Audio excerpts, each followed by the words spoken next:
मध्य प्रदेशात आधी रानडुकराच्या मागे धावताना वाघीण विहिरीत पडली। मध्य प्रदेश वन खात्याच्या चमूनं त्यांना यशस्वीरित्या बाहेर काढलं। त्यानंतर महाराष्ट्रात वाघ विहिरीत पडला। महाराष्ट्राच्या वन खात्याच्या चमूने त्यालाही यशस्वीपणे बाहेर काढलं। पण आता बिबट्याचे पिल्लू चक्क माशांच्या टाक्यात पडलं। नागपूर प्रादेशिक वन खात्याअंतर्गत पारशिवनी वन परिक्षेत्रात बिबट्याचं पिल्लू मस्ती करता करता एका शेतातील माशांच्या टाक्यात पडलं।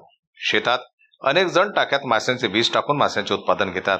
गावखेड्यांमध्ये अनेकांची शेती जंगलालगत आहे, त्यामुळे शेतीतील विहिरीत वन्य प्राणी पडणे हे नित्याचेच झाले आहे। पारशिवनी परिक्षेत्रात देखील एका शेतकऱ्याचे शेत आहे। शेतातील इतर उत्पादनासोबतच या शेतकऱ्याने मत्स्यपालन देखील सुरू केलं।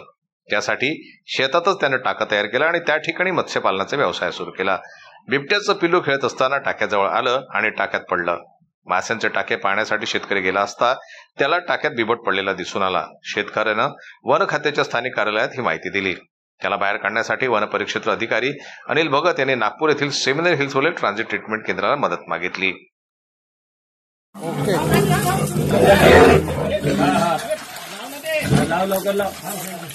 चल गे लवकर, गे लवकर, टाक डायरेक्ट टाक। ओके, ढिला कर।